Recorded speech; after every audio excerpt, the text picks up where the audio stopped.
Hello, students and listeners. I am Akash Srivastava, your English subject expert. I am a teacher in Gopal Vidyalaya Inter College English Medium.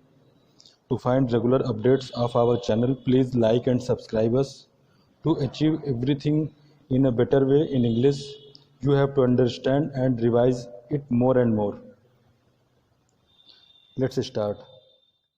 Students, most welcome to our class 10th class. Now I am going to give you the lecture about our first poetry chapter, The Fountain, written by James Russell Lowell. Now come to the chapter.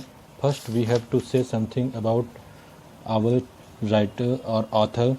The Sir James Russell Lowell was born to Charles Russell Lowell. ये कहाँ born हुए थे? Charles Russell Lowell, a minister at Unitarian church Boston. Boston में एक ministerial में हुए थे, जहाँ पे थे क्या था, यूनिट्रेनियन चर्च था. And Harriet bracket Spence on February 22 to 1819. He was a famous American romantic poet. वो कौन थे? बहुत ही फेमस अमेरिकन रोमांटिक पोएट थे, क्रिटिक थे, एडिटर थे और डिप्लोमेट थे. He was associated with fireside poets, a group of poets who revealed a popularity of British poets. Fireside poets usually used conventional form of meters in this poetry. They entertained families at their fireside. He was involved in the movement of abolish slavery. His early poems are full of nature and emotions, but later poems are full of patriotism and love for democracy.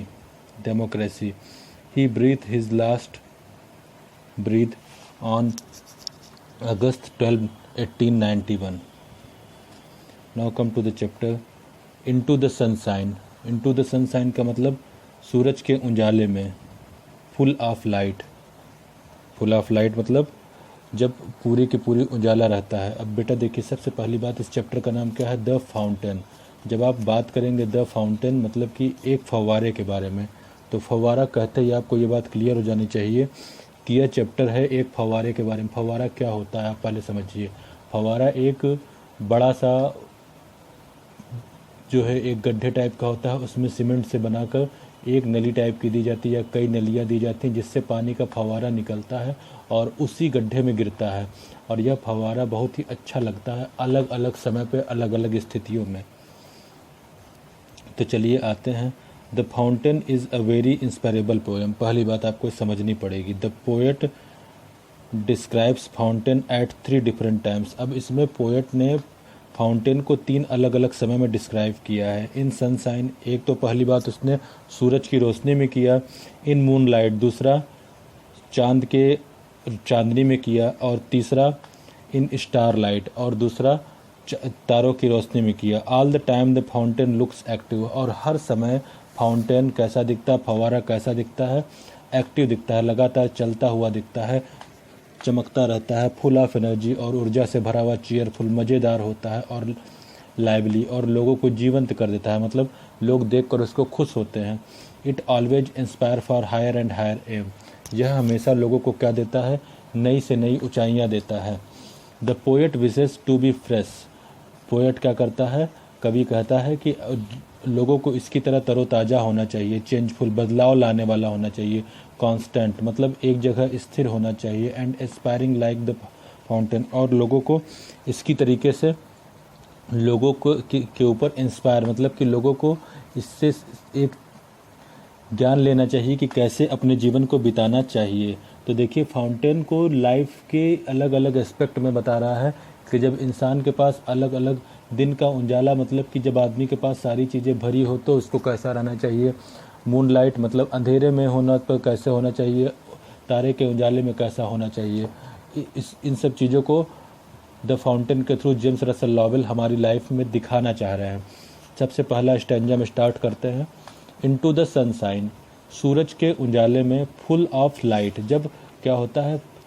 Full of light मतलब कि एकदम उजाला चमकता रहता है. Leaping and flashing. Leaping मतलब क्या होता है, पानी उछलता है एंड फ्लैशिंग, और इधर उधर क्या होता है, कूदता है, मतलब चमक, फ्लैश मतलब चमकता है। जब पानी उछलता है तो उस पर सूरज की रोशनी पड़ती तो वो चमकता है।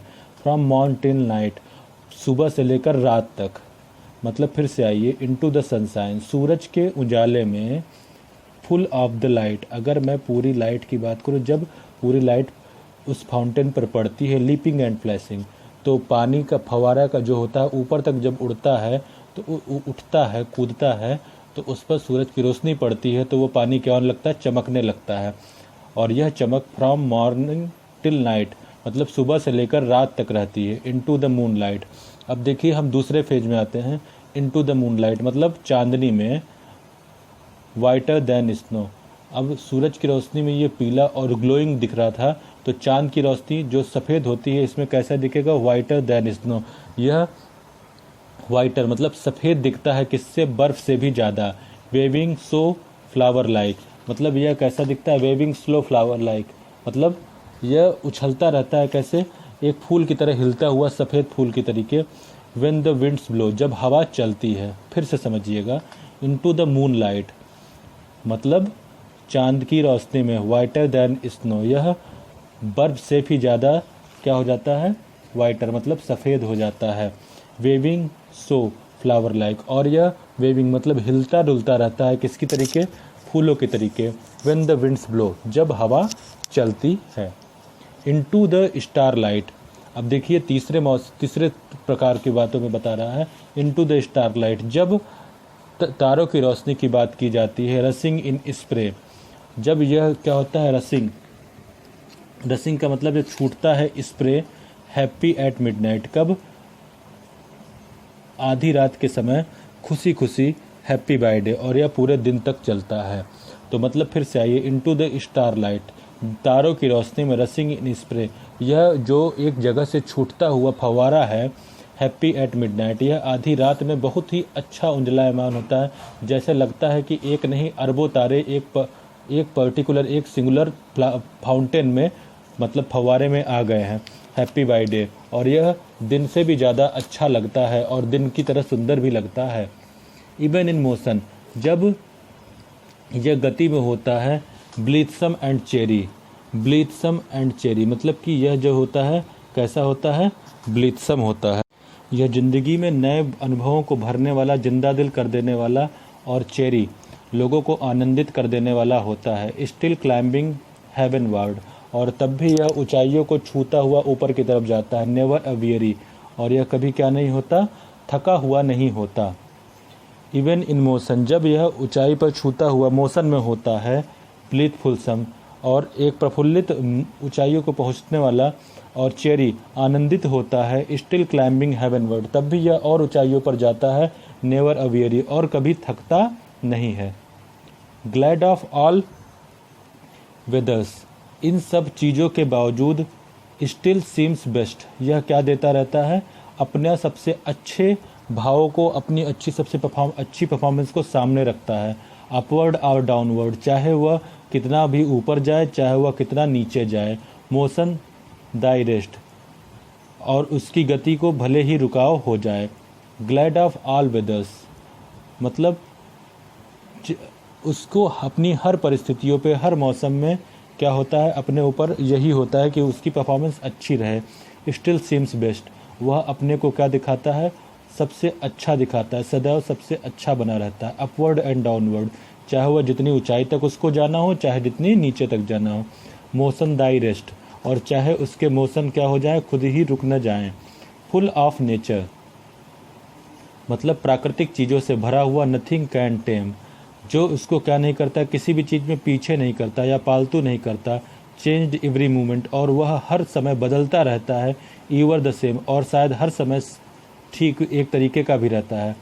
अब देखिए बता रहा है फुल ऑफ नेचर, वह हमेशा एक प्राकृतिक रूप में सामने रहता है।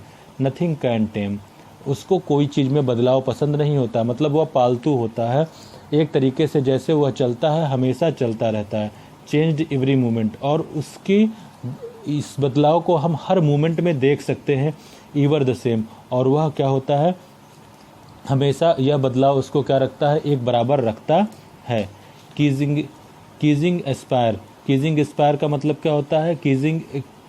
कीजलेस एस्पायर मतलब लगातार ऊपर की ओर उठते रहना, कीजलेस कंटेंट, और लगातार कंटेंट यानी संतुष्टि का भाव लाना, डार्कनेस और सनशाइन, चाहे वो जितना अंधेरे में हो चाहे जितना उजाले में हो। दाई एलिमेंट मतलब यह उसका एक मूलभूत सबसे अच्छा तरीका है। कीजलेस एस्पायरिंग लगातार क्या करना? एस्पायर करना, ऊपर की ओर उठना। कीजलेस कंटेंट लोग लगातार अपने को संतुष्ट एक ऊंचाइयों तक पहुंचने पर दिखाना। डार्कनेस और सनशाइन चाहे वह जितना भी अंधेरा हो जाए चाहे जितना उजाला हो जाए। दाई एलिमेंट वो हर एक तत्वों में क्या होता है? अपने को क्या दिखाता है? शानदार दिखाता है, मौलिक एलिमेंट में दिखाता है, मौलिक तत्व में दिखाता है। अब लास्ट लाइन पोएम की बहुत इंपॉर्टेंट है, स्पेशली इस पर जो है जेम्स रसल लॉवेल ने अपने तथ्यों को रखा है। ग्लोरियस फाउंटेन, शानदार फवारा। लेट माई हार्ट बी, मेरी भी सुनो। फ्रेश चेंजफुल कांस्टेंट, लगातार बदलने वाला, तरोताज़ा और स्थिर। अपवर्ड लाइक दी, और खुद को ऊपर उठाने वाला भी है। ग्लोरियस फाउंटेन, शानदार फवारा, मतलब इतने सारे तथ्यों के बदलने के बावजूद वह क्या रहता है? अपने को शानदार बनाए रहता है।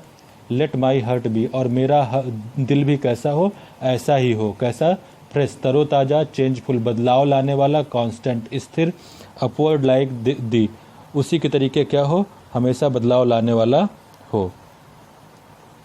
आइए फ्रेंड्स हम इसके सेंट्रल आइडिया की तरफ आते हैं, देखते हैं इसका सेंट्रल आइडिया क्या कहता है। The fountain is a source of inspiring for the poet. It took charming day and night.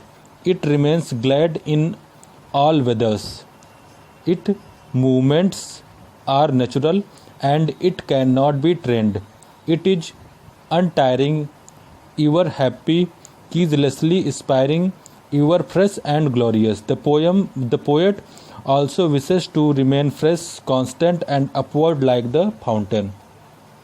Okay students, I hope I will give you complete lecture about the fountain and you can understand it completely. So understand it more and more, revise it more and more, and you will understand it more, and it will give you success for your succeed in examinations. Thank you students.